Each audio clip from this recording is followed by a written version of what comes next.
Okay, we're recording. So, hi again, everyone. Thanks for watching. And today, my guest is Mickey, and I'm really excited to be making more episodes and getting to hear your story, Mickey. So, would you just mind starting us out by telling us a little bit about yourself?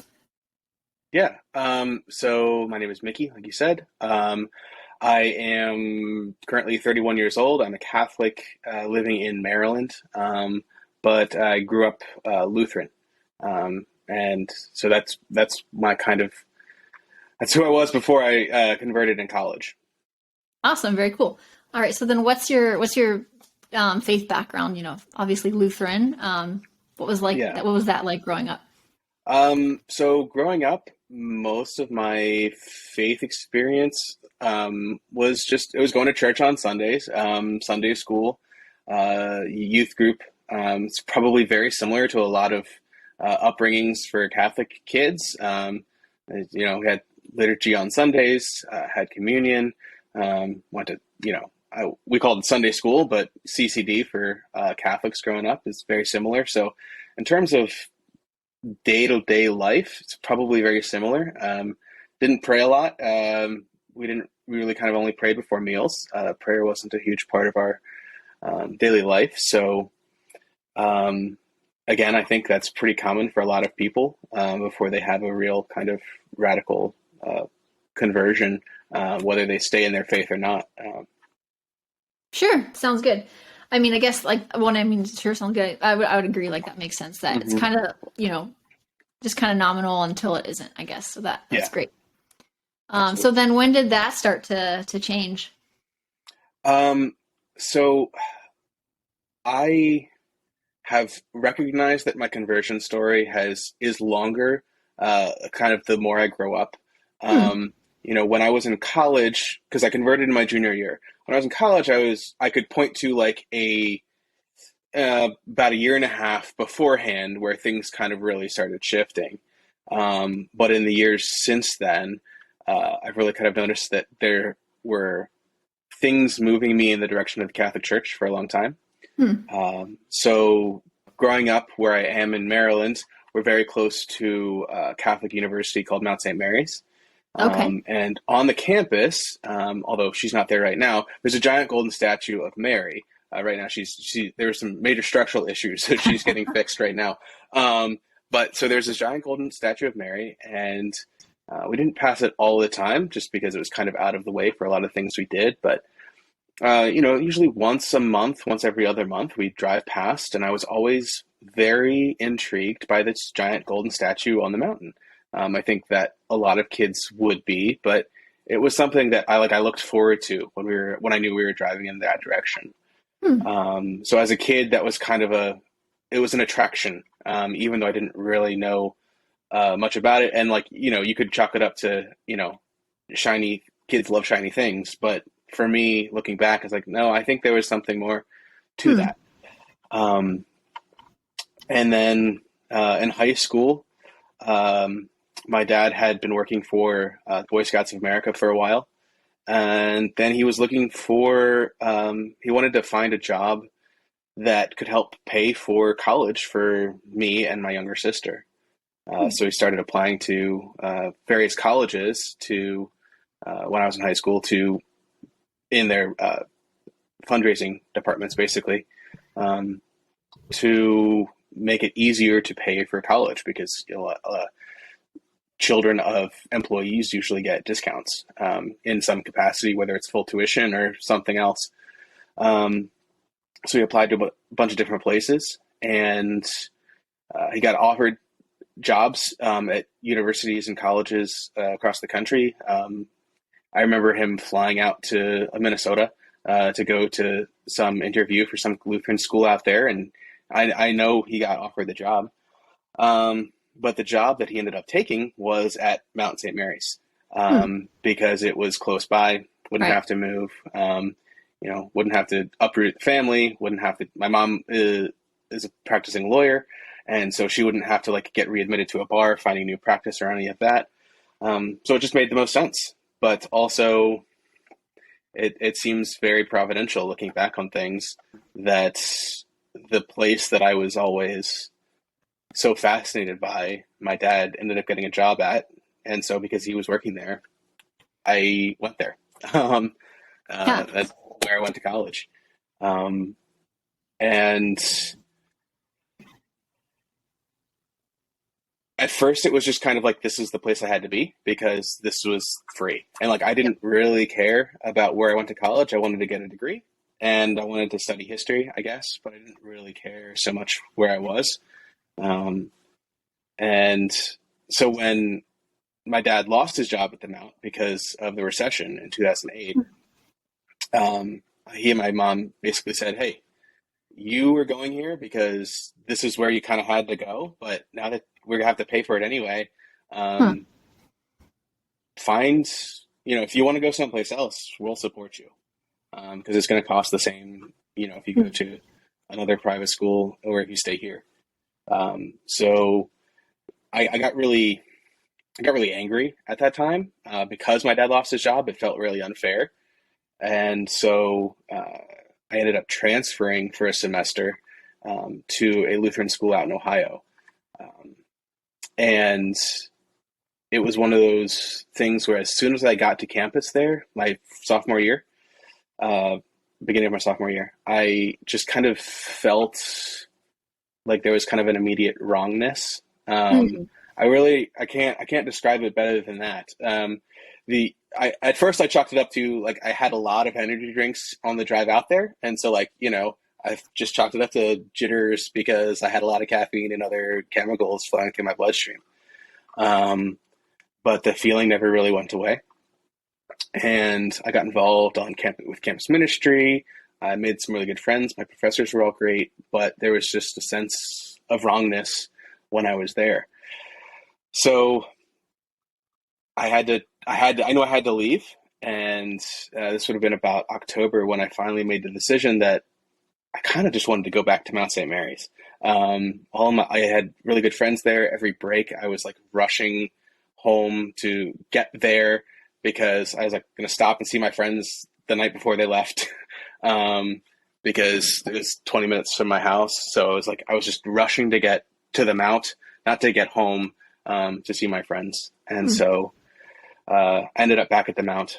And this is kind of where the story really begins in earnest. I get back to the Mount and I'm an RA. I got a job as an RA to help kind of mitigate costs a little bit. And as I'm setting up my room, I take down a crucifix because there was a free nail. Basically, I was like, there's already a nail in the wall. I could use it to hang stuff up. I think I was hanging up Christmas lights, which is the stereotypical college thing to hang up in your room. Yeah. And so I was hanging that up, and a little metal thing fell down from behind the crucifix. And I didn't really know what it was. I'd seen Catholics wear them around their necks. It was like, it wasn't a crucifix. It was like some round thing. It had Mary on it. Um, and so I was like, okay, I got to figure out how to put this back because when I leave, they're going to expect it back there. It's like, it's easy enough to hang up a crucifix, but if they're expecting this metal, I got to figure out how to put it back. And so I tried for like a half hour to put that metal back up there. And I knew it wasn't like sitting on the crossbar. I knew it wasn't sitting on the top of the crucifix. Um, but I couldn't figure it out. I had no idea how it was back there.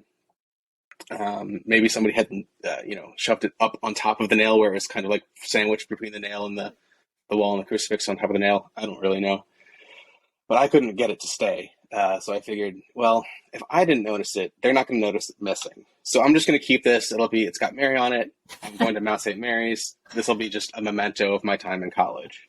Um, and I didn't realize it at the time, but it was after that point when I really first started thinking about like the social ramifications of becoming Catholic. I didn't really think about the religious part of it at all. I was just like, what would my friends say? What would my parents say if I became Catholic? There was just kind of a curiosity there. Around the same time, I guess maybe a month or two later, a girl who I'd been interested in expressed interest, and we kind of started dating. And then a week later, she broke it off. And that kind of put me into like a kind of a bit of a tailspin, I guess. My mental health really went downhill. And that summer, so the summer between my sophomore and my junior year, I was working at a summer camp, and this is where I had met that girl, and she was there again that summer. So I'm working with a woman who started a relationship with me and then broke up with me a week later, and I never got a good reason for it. And it was like a really tough summer, one of the hardest summers I've ever had to deal with at camp. And at one point, one evening, something, I don't remember what had happened. She'd done something to really irritate me. And I was sitting in my tent alone on my cot, and I was just like, Mary, I need your help. And it was the first time I remember asking for Our Lady's intercession. And I just kind of, I knew it was a thing that Catholics did. I didn't know how to do it. I just kind of like reached out for help. And I felt kind of an immediate sense of comfort, like somebody was putting a blanket around me, and like a weight kind of lifted off my shoulders. And there was kind of an immediate sense of feeling better, feeling loved, and feeling comforted. And at that point, I realized, okay, maybe there is something to this being Catholic thing. So I made a resolution that I was going to, when I get back to school, I was going to join RCIA, because it was I remember getting the emails beginning of the year. If you're interested in becoming Catholic, or if you didn't get all your sacraments, join RCIA through campus ministry, and you can do it here. So I was like, well, I know what it means to be a Lutheran, so I got to figure out what it means to be Catholic. That was what I told myself. Looking back on it, like, I didn't really have a prayer life. What did I know about it being a Lutheran at all? Probably not a whole lot. But I knew I needed to explore what it meant to be Catholic. So I get back doing, start RCIA, going through the creed in classes, and I'm like, okay, I already believe all of this stuff. Like, why do I need to, why would I change my life? Why would I like alienate my friends, alienate my family for a belief system that like I already hold? Like, I already hold that, Jesus Christ is the Son of God. I already hold all of these tenets of the Nicene Creed. Like, why would I ever change? And then in October, about a year after I decided to come back to Mount St. Mary's, we had a class about the dogmas of Mary, Immaculate Conception, the Assumption. And having them explained to me made sense. Everything just kind of like, oh, okay, it makes sense that Mary was immaculately conceived. It makes sense that she was assumed into heaven. It makes sense that, we honor her, as the Mother of God, that she, we're not praying, we're not worshiping her. We're asking for her intercession. We're not this, that, and the other thing.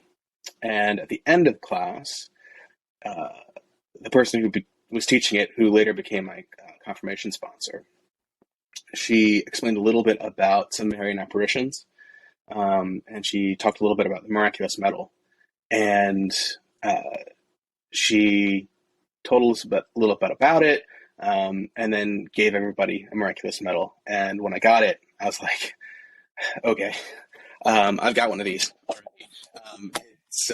I stole it from my dorm room last year. This is something more than just idle whim, idle fancy. There's too much coincidence here. The miracles happen because of miraculous medal, and I firmly believe that the medal that I found in my room was a miracle in it being there, because it very easily could have gotten put into a totally different hall. There was another RA who started the exact same time I did, was on the hall with my friends. If I'd known that my friends were on that hall and they needed an RA, I could have asked and I could have gone there, and I never would have gotten this medal. Sure. Um, and it took me a couple weeks to finally admit it, that I needed to do this, that I needed to go through with conversion, go through with being confirmed and everything. But then once I admitted it, everything kind of clicked, everything made sense, and I really haven't looked back. My confirmation sponsor encouraged me to go ahead and what's the word I'm looking for? Consecrate myself to Mary on the Feast of the Immaculate Conception in December. And then I was confirmed on May 1st, 2011, the day that John Paul II was beatified. And it was, I really can't say I've looked back ever since. That's kind of the short, or maybe the long version of my conversion story. That's awesome. What would you say are some of the graces that you've experienced since becoming Catholic? Ooh, so many. I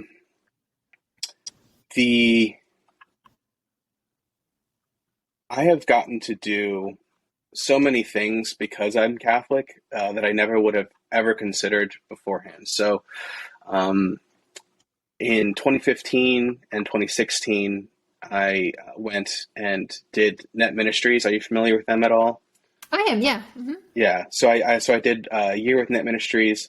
I served on the home team, so I was living in Minnesota for a year. Where in Minnesota were you, by the way? I was in the Twin Cities, St. Paul. So I was there with my team. We were, so the home team, basically we did retreats all around the Archdiocese of St. Paul, Minneapolis, and then surrounding dioceses too, if there was a gap in our schedule.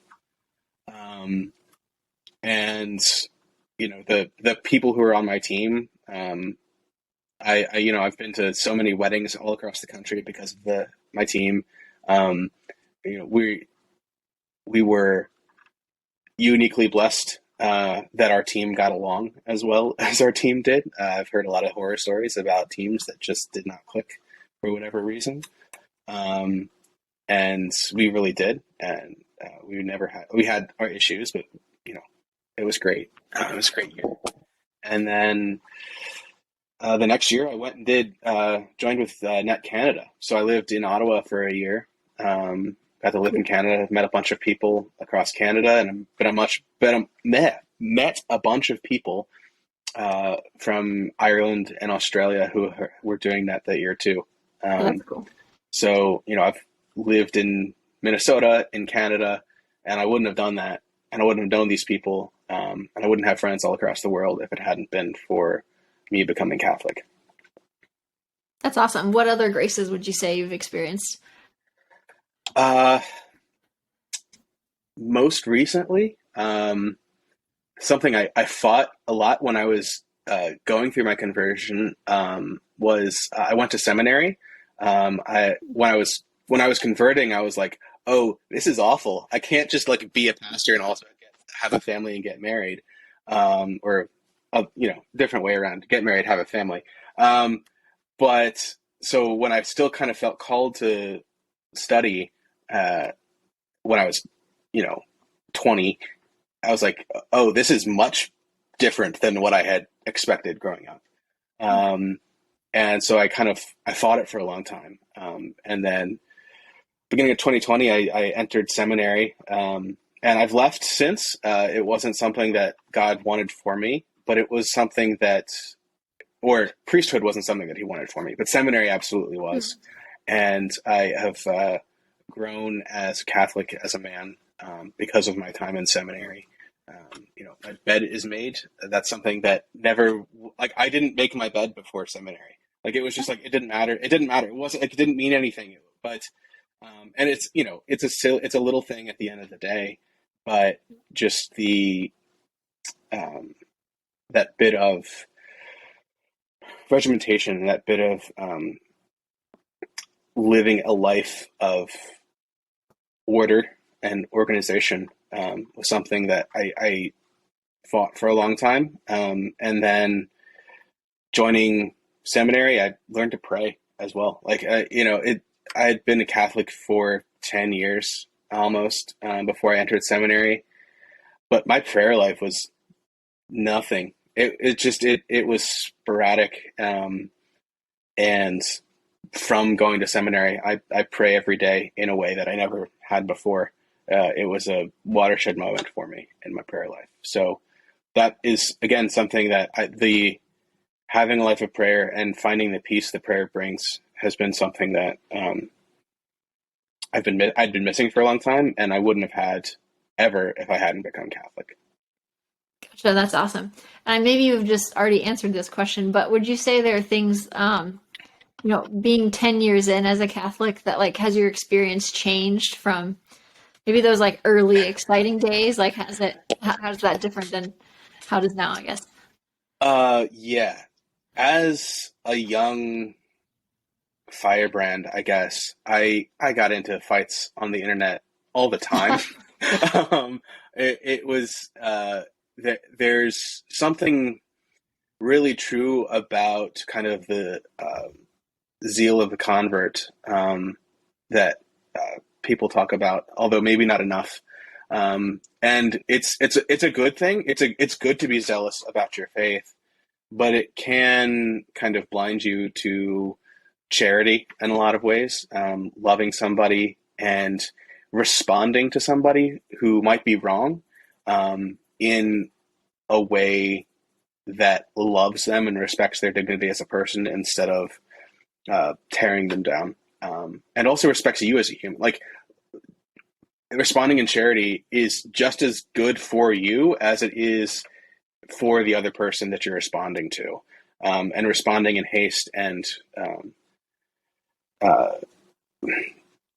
with overzealousness, not untempered by charity, is bad for you and for the person you're responding to. And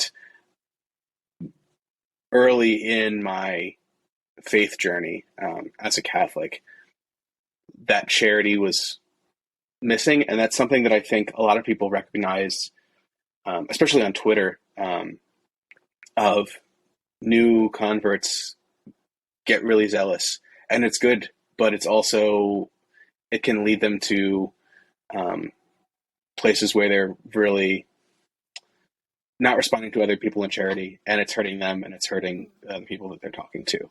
So that's something that the years have kind of given me, that kind of charity of, now I've met a lot of people, not everybody's going to have the same experiences. You have to love them where they're at.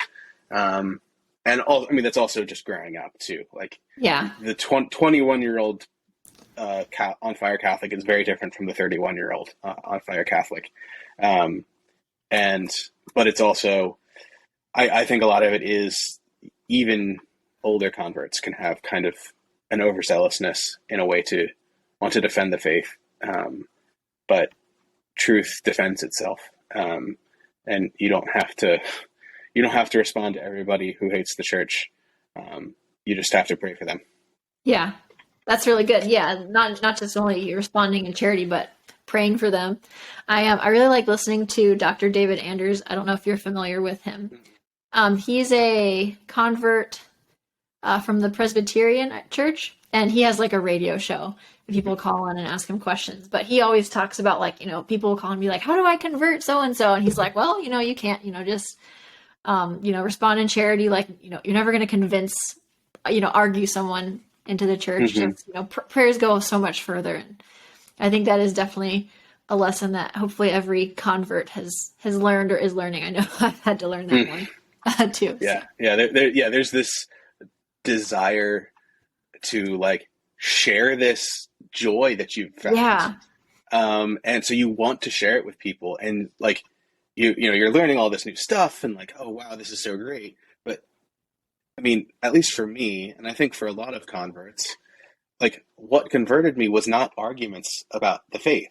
What converted me was an encounter with our Blessed Mother, and that's not true for everybody, but like an encounter with Jesus or somebody bringing you to Jesus is what converts people. Not very few people read their way into faith.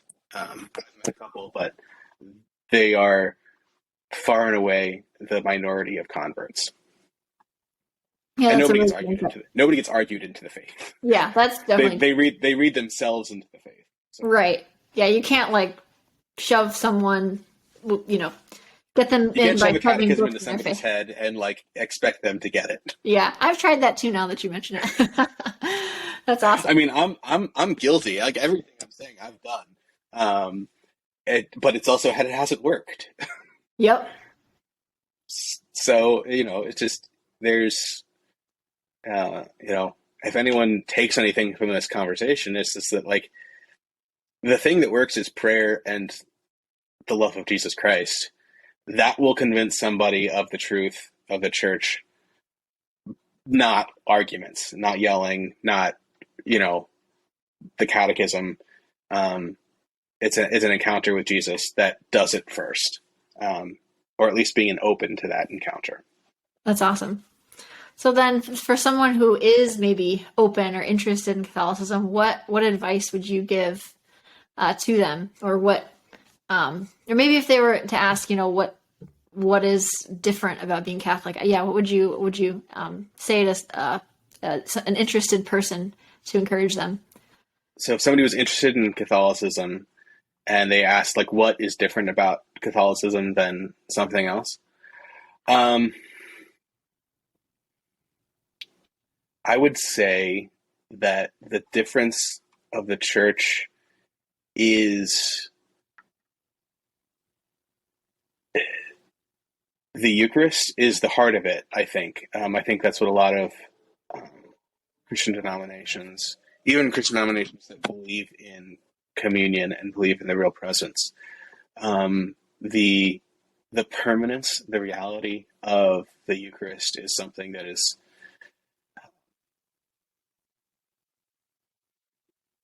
it's one of the things that like makes the church the church. It fulfills those promises of Jesus that I will be with you till the end of the end of I'm I I'm think you I'm have it. mixing Yeah, up end the of the words, age. but like Yeah, I'm like I'll be with you till the end of the age, right? And he promises that, and he also promises that this is my church. You are Peter, and um, you are the rock upon which I built my church, and the gates of hell will not prevail. You know, the difference is that like the promises that Jesus makes are fulfilled in the church, and if you trust in Jesus, um, the church can't steer you wrong.